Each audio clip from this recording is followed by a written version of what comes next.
Hi, welcome to Golden Realty Group's channel. This is my good friend Rich Stringer, and he's came in here to tell us what he does. He's a guide on Lake Fork. And what's the name of your company, Rich? Lake Fork Stringer Guide Service. And what else do you do? I've done a lot of things You've over done the a years, lot of Jen. things. I've been really fortunate to have an amazing life. And I grew up in Carrollton, Texas, and that's my tie to the state of Texas and ultimately to Lake Fork.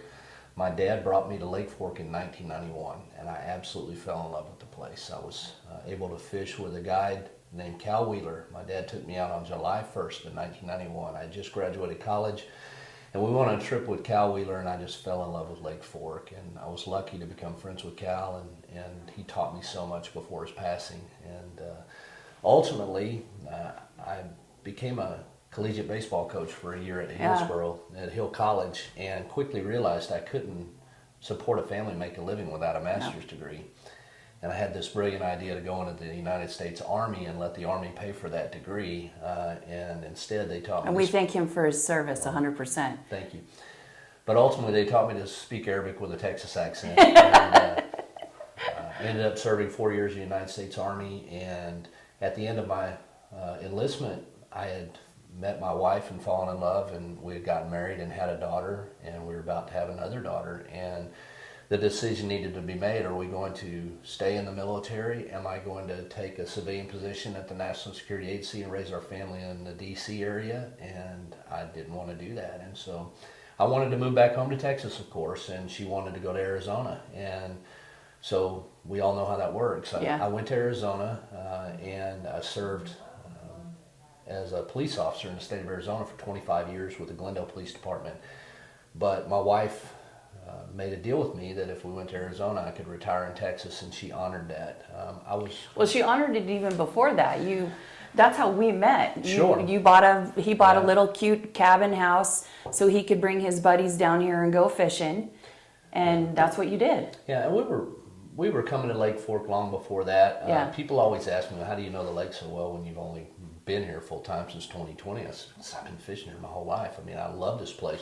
And I was lucky enough to bring military buddies, law enforcement buddies, and we'd make a trip here every March. And one of my closest friends, his in-laws have a house in Quitman, and we would all stay over there, and we'd fish Lake Fork, and it was just an awesome experience. And in 2015, my wife made a career change. She wanted to become a flight attendant. It was her dream. And American Airlines. And I was in a position to, I was making a lot of overtime in the current assignment that I had. And I'm like, hey, go for it. And I knew it would be a financial hit, but what it did was it opened up the world to us with those flight benefits. I've seen places I would have never seen in my lifetime. And it's all because of those flight benefits. And my daughters traveled the world until they were 24 when they weren't able to use the benefits anymore. But even now, I didn't know they cut off the benefits. At 24 years old, That's weird. The children no longer get the benefits, but my wife's parents do. Indefinitely, which is kind of neat. That is neat. My daughters can still use a buddy pass, and it saves them some money. But I think one of the biggest benefits that the flight benefits gave me was being able to fly home to Texas whenever I wanted, and I've been able to spend time with my parents that I would not have gotten to spend without those flight benefits.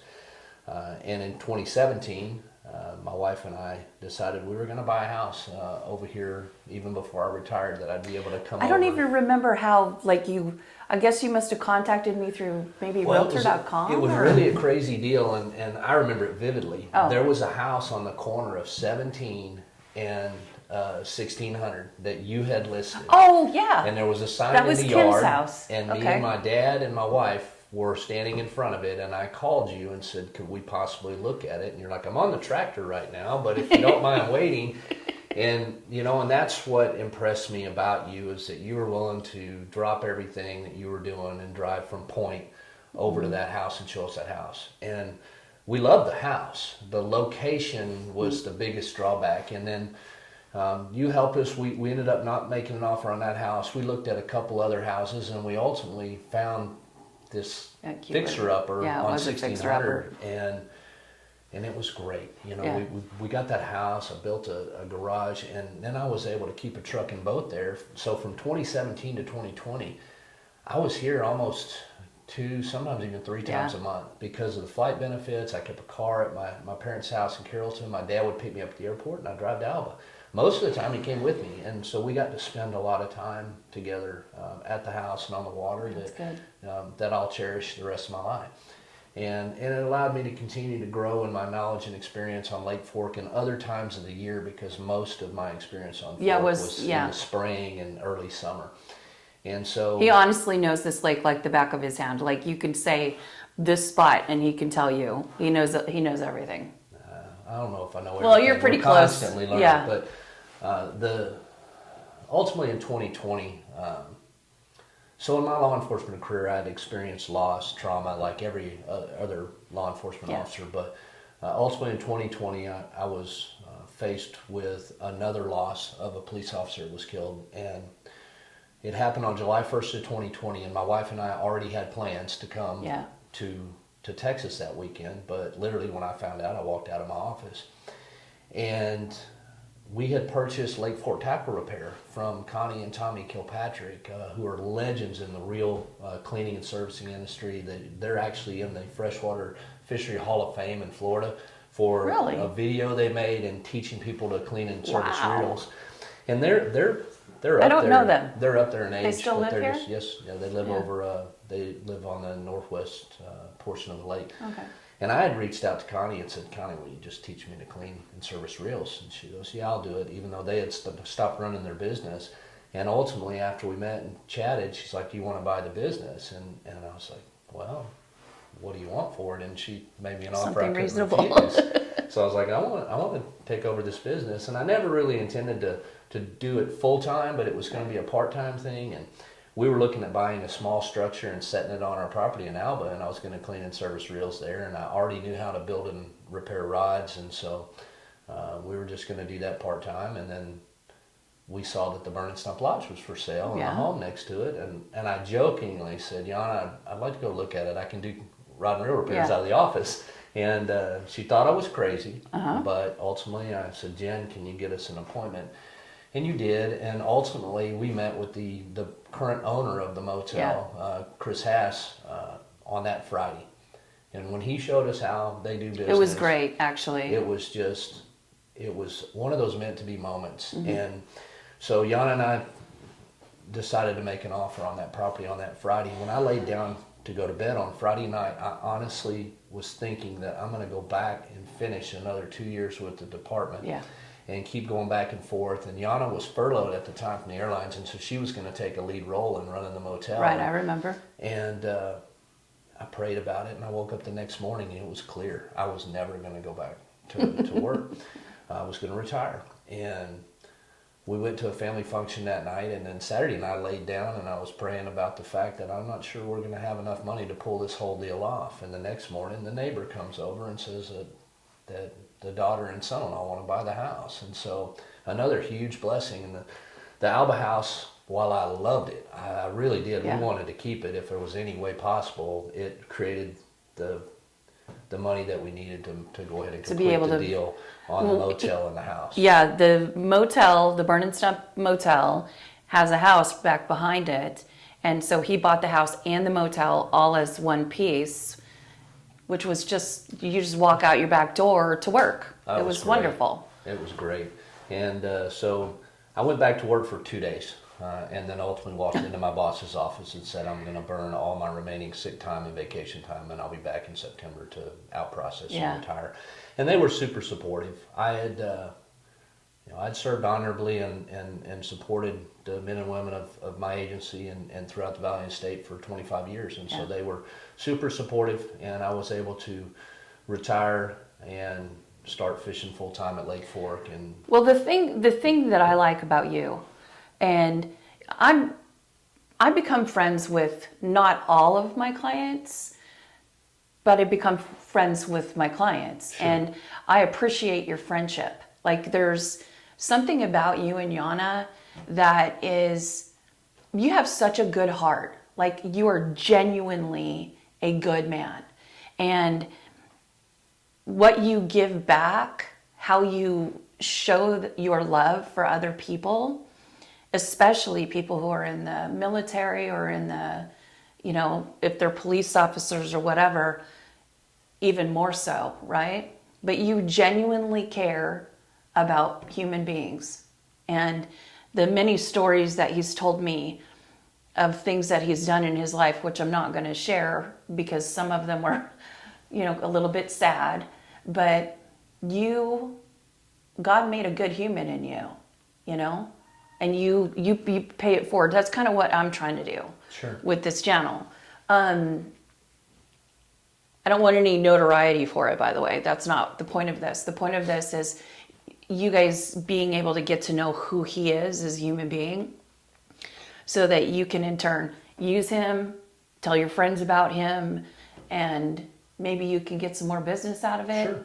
But aside from that, we got to have a good conversation. Absolutely. You know? And then you decided you're going to start, so you have 10 hotel rooms or motel rooms. Mm-hmm. And I didn't know that you were guiding at that time. Well, the thing about guiding, I didn't want to come over here and immediately start guiding. I wanted to spend a lot more time on the water and really make sure that I was going to be able to provide the level of service that I would expect as a guide client. And so I did not start guiding what I would say in an official capacity until January of 2022. I guided, all the guides on Lake Fork are good. Some are really good. And in the spring, there's not enough guides to cover all the people clients. that want and it. So in 2021, I just took overflow from a few guides that trusted me and I trusted them, and they would refer their overflow clients to me, and I would run trips. And I enjoyed it, and it gave me an opportunity to test my abilities, and it was good. And then as the year progressed, I started to have customers at the motel. We would have conversations. I'd make recommendations on where they should fish, and they're like, "Well, we want to hire you," and I'm like, "Well, okay, next trip, let's do that." Twist my arm. Yeah. And so I started to grow some relationships with the clients at the motel that wanted to use me as their guide. And you know what we always recommend as guides with, you know, customers come to Lake Fork as sometimes it's a bucket list trip. It's a once in a lifetime, or it's something they do annually, but they're here for a week. And I can tell you firsthand that when I would bring a group over here for a week, that first day and a half, I was so struggling trying to make sure I could get us on a pattern. Now, once I found the pattern, then everybody in the group could catch fish the rest of the time. But what does that mean? What does a pattern mean? Well, you know, it's weather, timing, fronts, everything about fishing is contingent on the moment and what's going on in the moment. So like right now, Lake Fork, the water's colder. They're wanting to move shallow, but you know, a cold rain can push them back, a north wind can mess things up, and so it's trying to predict where the fish are going to be at a given time, and so you can give the fishermen access to the opportunity to catch that fish.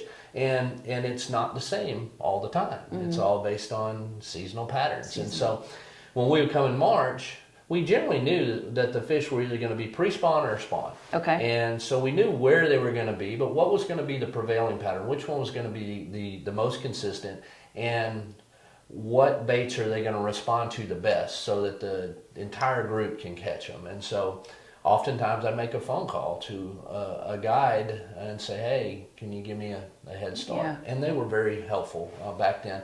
And they still are to this day. I tell people, call me before you get here. I'll tell you what the pattern is. But if you want me to show you, hire me for a half a day, you know, and just do a half day. I'll get you on the fish. I'll get you in the right areas at the right times with the right baits. So is that half day like 4 hours? Yes. What do you charge for that? We're $350 for a half day and $500 for a full, and that's pretty consistent across the board. Most guides are around that price. Some are a little bit more. The more well-known guides that. So is it like 2 people on the boat?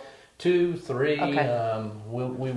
We generally don't go past 3. Most people I would think it'd be a little bit crowded. But even at 3, it's a little crowded, and some guides charge an additional fee for the third person. So when they go fishing with you, like I interviewed my friend Tony Pennybaker. He fishes on Lake Tawakoni, big, huge catfish. Right. And when I asked him, he pretty much brings everything, like all the baits, all. I do too. We provide absolutely everything. If someone has a favorite rod they want to use or favorite reel, bring it. I may take all your line off and put heavier line on, because the worst feeling in the world is to see a client get their heart broken when a fish breaks their line because they're using line that they would use back home in Michigan, for example, that's 10-pound test. I'm like, we don't use anything lighter than 20 because these fish are mean, and there's wood and other things that can cause the line to be frayed or break. But on a full day, I'll bring lunch. I'll always ask the client, hey, I can bring lunch. These are the sandwiches I like to make. If that sounds good, we're going to fish through lunch and give you more time on the water. Some clients want a break, and so we'll come off the water. We'll have lunch at a local restaurant, and then we'll go back on the water and finish our day. So your typical half day is 4 hours, and a full day is 8 hours of fishing. And we may break in the middle for lunch, or we may fish through that. Like on a typical trip, whenever you would come down here and you would always go fishing in March, let's just say, like, what can you expect to catch? Well, Lake Fork is not the same as Lake Fork was in the 90s and the early 2000s. I've been told that countless times. From 1999 to 2009, Lake Fork was truly the best bass lake in the country. It was amazing. There have been several factors that have led to the lake dropping off, and really the number of fish that you can expect to catch on a given trip. And that's, we've had some droughts. Yeah. We've lost grass in the lake. We did have a largemouth bass that went through, but it was really, the loss of grass has probably been the biggest factor in the decline of Lake Fork. But what I tell people, and even your major publications still rank Lake Fork in the top 10, sometimes the #1 lake in the country. It's still, per acre of water, your best chance anywhere in the country to catch a fish over 10 pounds. Now, O.H. Ivy is kicking out some huge fish right now. But what I tell people about O.H. Ivy is, if you can't use forward-facing sonar and you're not very proficient in it, and then put time on the water to know the areas to catch them, you're going to blank over there. And many people have tried and gone over. Now, we've had Lake Fork guides who are good with that technology go over and have success. Jason Kahn recently caught a 17-pound bass at O.H. Ivy. He's a Lake Fork guide, a good guide. And he went over there and he caught the fish of a lifetime. It's the 8th largest bass caught in the state of Texas history. It's like a ShareLunker history. It is. Right it's there. a big deal. It was 3 100ths off the lake record there, which was caught last year with forward-facing sonar. So it's crazy. This new technology is a game changer on fish. Do you have that on yours? Of course. Of course you do. You gotta have it. I mean, you gotta have the latest, greatest technology if you're gonna go out and try to share knowledge. He keeps always telling me, you know, you can come fishing. I'll take you fishing. I'll take you fishing. And I really need to take you up on it. You should. Because I actually love to fish. Jeff and I, we sold our boat, but when we would fish mostly at Lake Tawakoni because we have a pontoon boat. Sure. And I would always have to drive the boat while he fishes because he would do the trolling. We would troll back and forth. Right. But and every now and again he'd let me catch one. Sure. And mine would always be bigger. But so I'll figure out a good time when you're not busy. Well, you want to fish when fishing's good, and I'm going to be busy when fishing's good, but I always make time for you, and I think that you really should try to make a trip in April or May. Okay. So at Lake Fork, March, April, and May are the busiest months of the year. In March, people are trying to target the biggest fish in the lake, and they're really trying to catch a giant, and you're not going to catch as many numbers, but you could get a really big bite. I tell people, if you're looking for numbers and the possibility of a giant, go in April, because you'll have fish in all 3 phases of the spawn, which is pre-spawn, spawn, and post-spawn. Well, what happens during that time is you've got a wave of fish that are coming to the bank to spawn. Okay.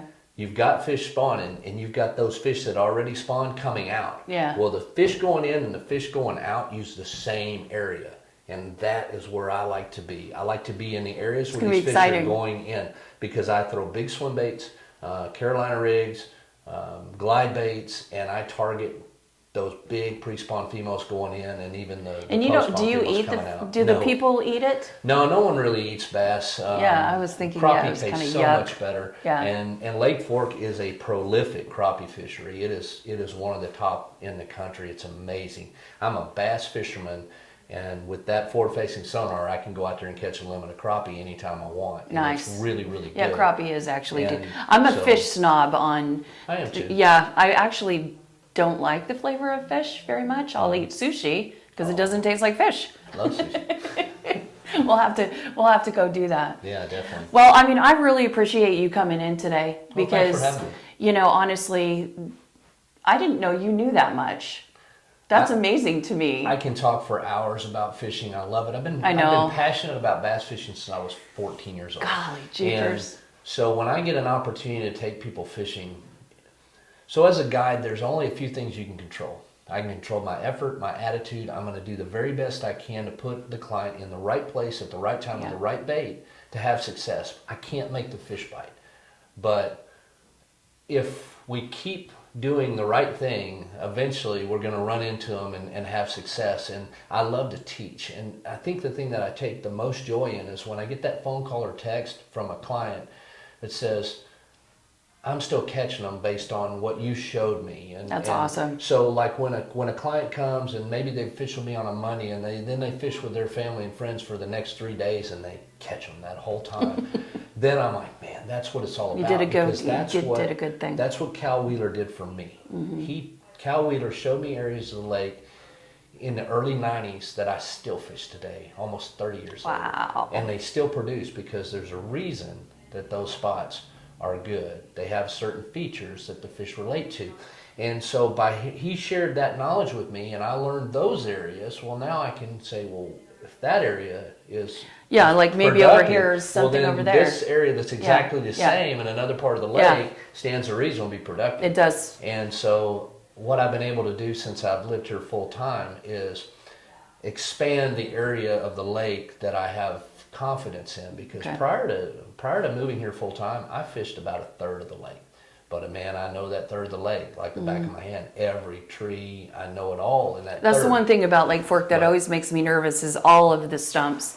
And I know that, you know, there's passageways that you can haul butt in and stuff like that, but I'm always hit my prop one time on that lake and it just scares me. And regardless of how much you think you know and how perfect your GPS trails are, you're gonna hit stuff. you are. At least You're his gonna be so husband frustrated. Busted up his. Sure. And Dax knows the lake well, but I mean, you're going to, it's like, and it shouldn't be there. But if you are, so Mark Menendez is a professional angler, been that way for many, many years. And he's always joking around when he comes to the motel. He's like, you only got to miss about 15 1/4 inches, which is the width of the prop. Yeah.